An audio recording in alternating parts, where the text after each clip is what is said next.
Uno de los experimentos más inusuales y llamativas que hizo debut en el capítulo 5 de Poppy Playtime fue sin dudas la antagonista Lily Lovebreads, un personaje que debido al tráiler donde hizo su debut como diseño obtuvo todo tipo de críticas hasta que finalmente pudo ser vista en el juego. Es un personaje que se ganó el cariño y aprecio de gran parte del fandom, pero que guarda fuera de esa personalidad alocada y psicótica una oscura historia que combina manipulación, control y pérdida de la personalidad. Sean bienvenidos una vez más al Bestiario Playtime, donde conoceremos un poco más a fondo la oscura historia detrás de Lily Lovebreads. Sin nada más que decir, recuerden las dos normas principales: no alimenten a nuestros experimentos y por supuesto no se acerquen al cristal. Ya teniendo eso en cuenta, sean bienvenidos al Bestiario Playtime. Buenos días, tardes o noches, y comencemos.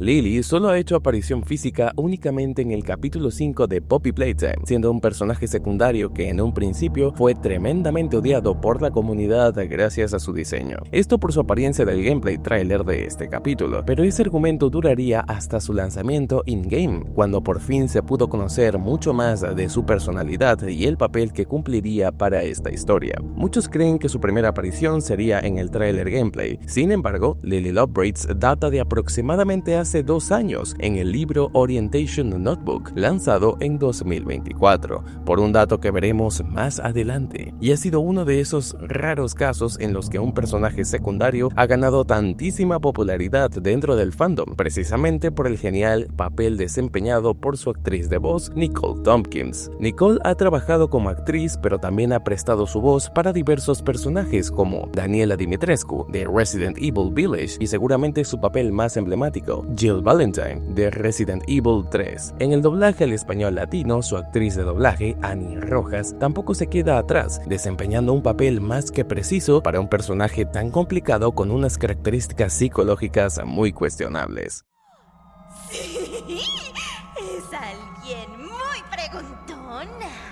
Ay, por favor, sáquenme de mi caja. Ay, por favor, rescaten a los huérfanos.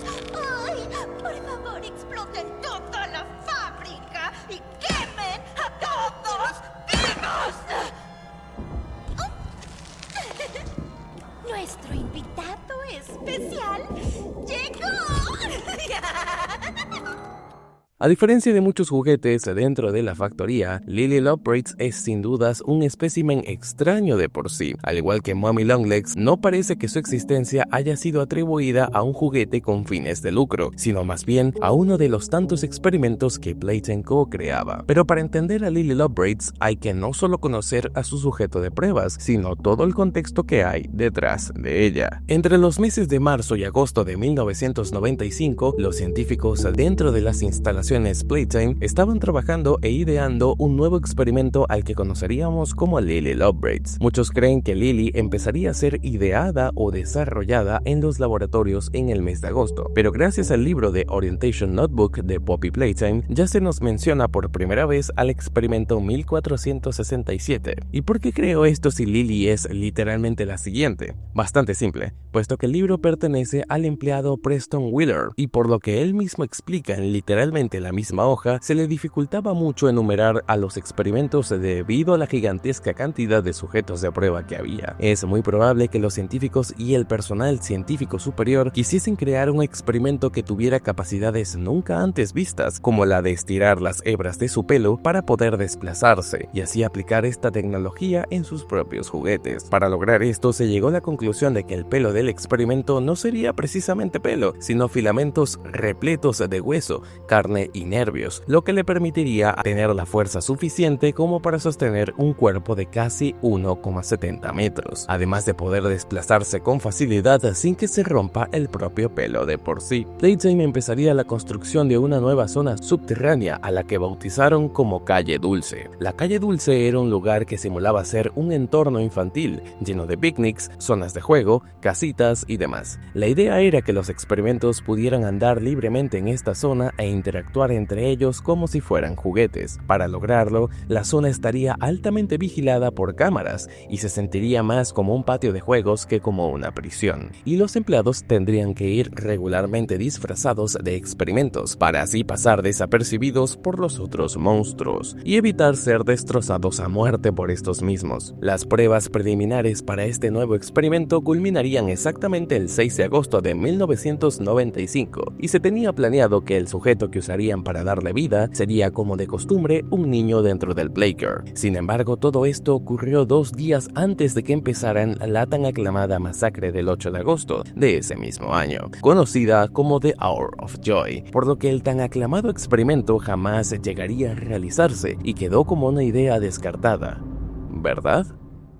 Para entender el comportamiento de Lily Lovebreads hay que analizar a la persona que está dentro de ella. A diferencia de los demás experimentos, Lily no fue creada a partir de un niño del Playcare, sino más bien una adulta, la doctora Gracie Green. Este personaje hizo aparición por primera vez en el RG del capítulo 5, pero su debut más importante fue dentro del propio capítulo 5. Gracie Green trabajaba en Playtime Co. en el área de laboratorios, colaborando junto a otros científicos conocidos como Preston Wheeler, Jessica Newman y por supuesto Harley Sawyer. Su papel dentro de los laboratorios era como el de los demás, participar activamente en las pruebas y experimentos, y fue designada como consejera en el sector de bienestar e integración. Este papel era de suma importancia, ya que estaba encargada de readaptar y reprogramar a los experimentos recién transformados, eliminando de su memoria cualquier recuerdo de su vida como humanos. La idea era bastante simple: hacerle creer a los niños experimentados que siempre fueron juguetes y no personas, a través de un lavado intenso de cerebro que consistía de torturas físicas y psicológicas a partir de electrochoques, terapias de sueño inducido y por supuesto mucha programación de la fábrica Playtime. De esta manera le harían creer a sus sujetos de prueba que eran juguetes y por ende no recordarían nada de sus vidas pasadas. Además de eso, Gracie se encargaría de hacer que cada niño nuevo se sintiera cómodo,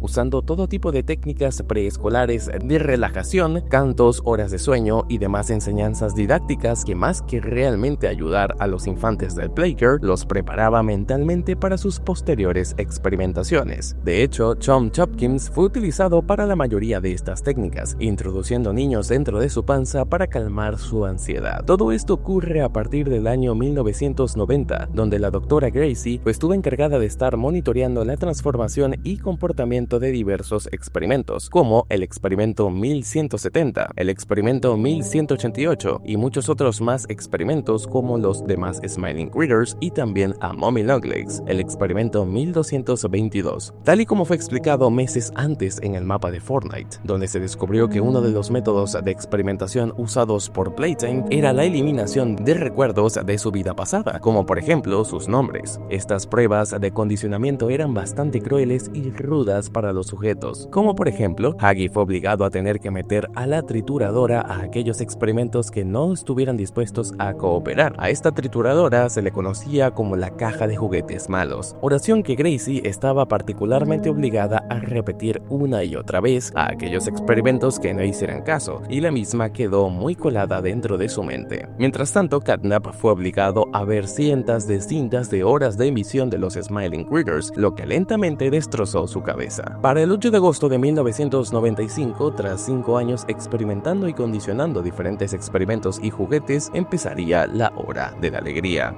A diferencia de muchos otros empleados, Gracie no fue asesinada al instante para ser devorada. A ella le esperaba un destino mucho peor. Al principio logró huir y refugiarse en una zona segura junto a otros empleados de la fábrica, pero más pronto que tarde quedó acorralada y no había manera de escapar. Hoppy Hopscotch, Kicking Chicken y finalmente Baba Chops, en sus versiones experimentadas, atraparon a la señorita Gracie en un acto de venganza para ser enviadas al prototipo.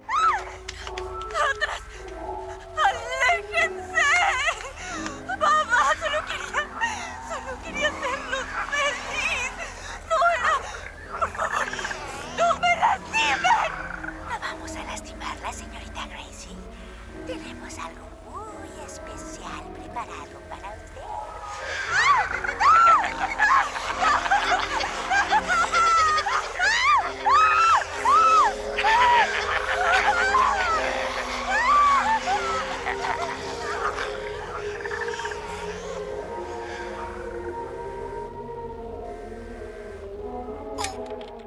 Este mismo, en señal de venganza hacia ella, transformó a la señorita Gracie en lo que sería entonces el experimento 1468, aplicando exactamente los mismos métodos crueles que utilizó ella y los demás científicos para transformar a los niños que tiempo más tarde serían los experimentos. Fue una especie de destino cruel e irónico que le tocaría a Gracie, ya que ella experimentaría de primera mano los horrores que permitió, avaló y que utilizó durante tantos años. Luego de 122 días, la transformación estaba terminada. Ella ya había sido transformada delicadamente en una muñeca, siguiendo cada paso establecido por Playtime para la creación de Lily Love Braids, pero la mente de Lily, aún dentro de sí, tenía a Gracie Green. Fueron más de 100 días en los que su verdadera personalidad salía a flote, y esto ocasionó un gigantesco desvarío mental que provocó que surgiera la psicótica, alocada e inestable mental que terminaría siendo Lily Love Braids, peleándose constantemente consigo misma, pero resurgiendo una y otra vez de ese lado de plástico al que fue obligada a tomar. Un experimento con mentalidad infantil que terminó siendo recluida por el prototipo dentro de la calle Dulce y apoderándose de su propia casita de muñecas,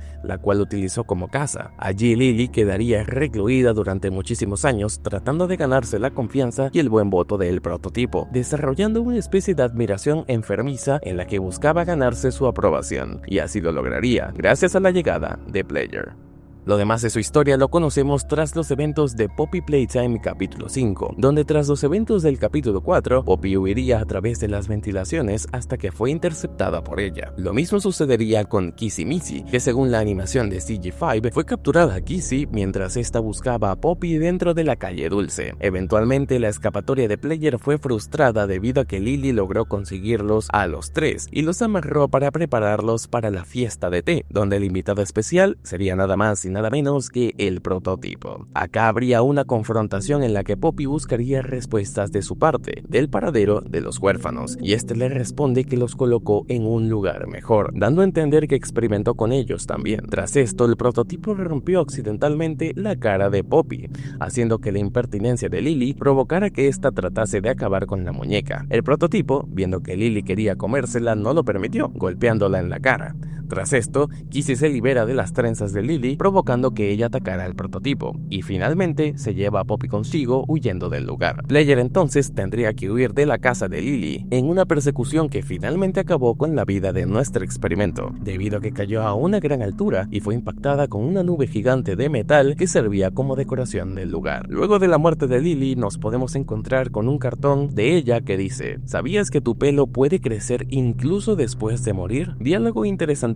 ya que abrió muchas teorías y debates sobre la posibilidad de que ella siga con vida. Pero bueno, dime tú qué opinas. ¿Crees que Lily regresará para un próximo capítulo? Te leo abajo en los comentarios con más información sobre esto. Antes de despedirme de mis trenzas del canal, quería agradecer el apoyo de los videos recientes. Prometo subir muchas más partes y continuar con esta serie del bestiario para hablar más de experimentos dentro de la fábrica.